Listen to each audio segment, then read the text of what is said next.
Finančný stav Európskej únie, Slovenskej republiky a konsolidácia na zníženie dlhu. Za čo?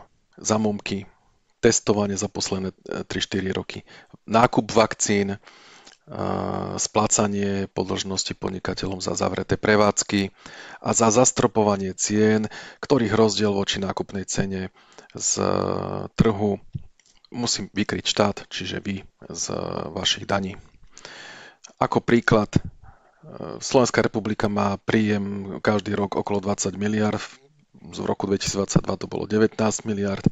Ako chcete vykryť sekeru, keď má 20 miliard z 19 miliardového príjmu, tým pádom by nefungoval štát. Musí sa to konsolidovať postupne.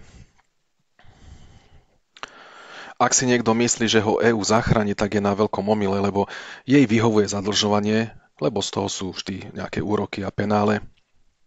Príklad.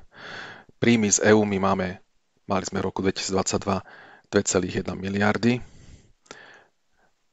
výdavky 2,2 miliardy a spolufinancovanie na eurofondy 400 miliónov a odvody 0,94 miliardy. Takže z tohto je jasne vidno, že Slovenská republika je v prípade EÚ nie čistý príjemca, ale naopak my ešte dodávame peniaze a prišli sme o 1,3 miliardy.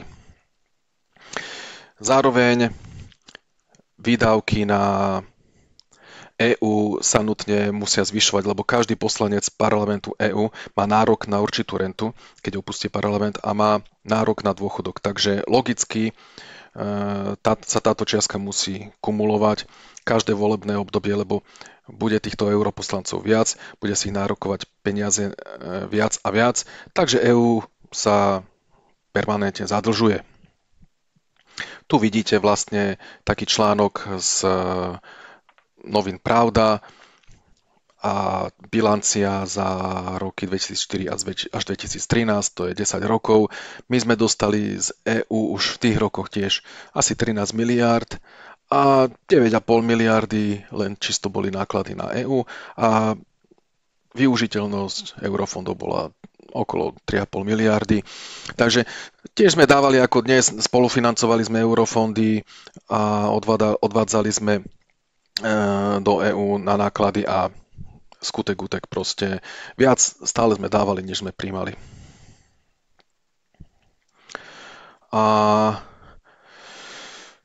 Slovenská republika je spomedzi iných štátov, 3 štáty na tom celkom ako finančne dobre.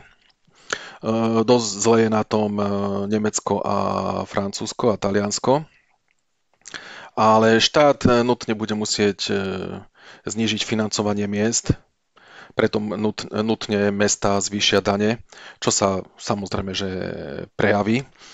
A takisto WEF ako Svetové ekonomické fórum povedalo už dávno, že my postkomunistické štáty, keďže my máme až 80% nehnuteľností vlastnených bežnými občanmi a západniari len 20%, no tak predajte ich, zvýšte si dane a môžete všetko vlastne vykompenzovať takto.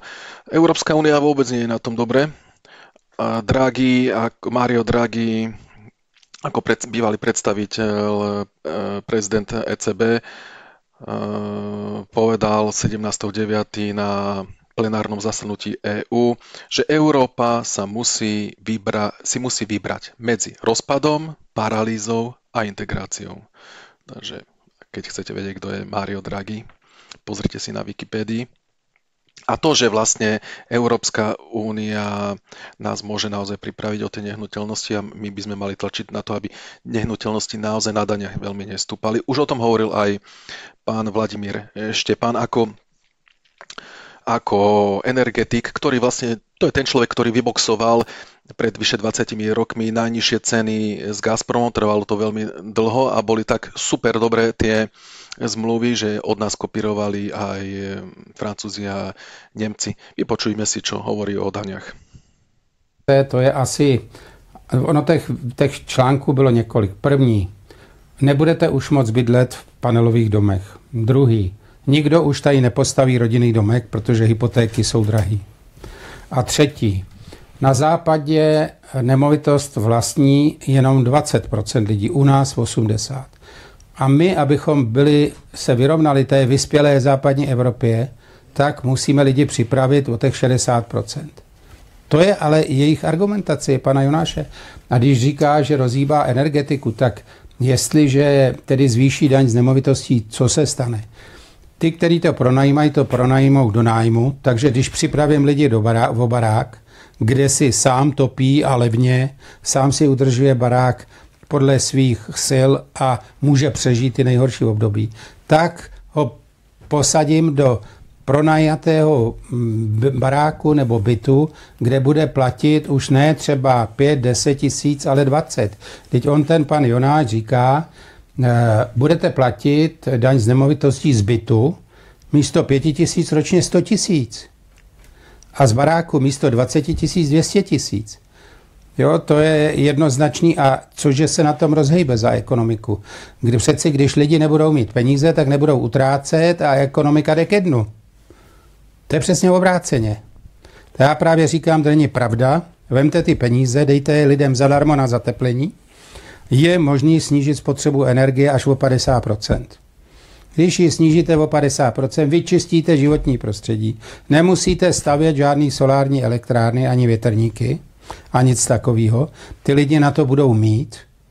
Ať si to tam na ty domy, oni to umí, oni si najdou prostě sousedy a tak dále, třeba i své pomocí. Dejte jim na to peníze. Nestavějte si ty soláry. Na co zvyšovat výrobu, když je tady obrovský prostor v úspoře energie. Jo? Ak by ste chceli vidieť zdroje, linky, odkiaľ som čerpal, tu sú. Pridám ich aj pod video.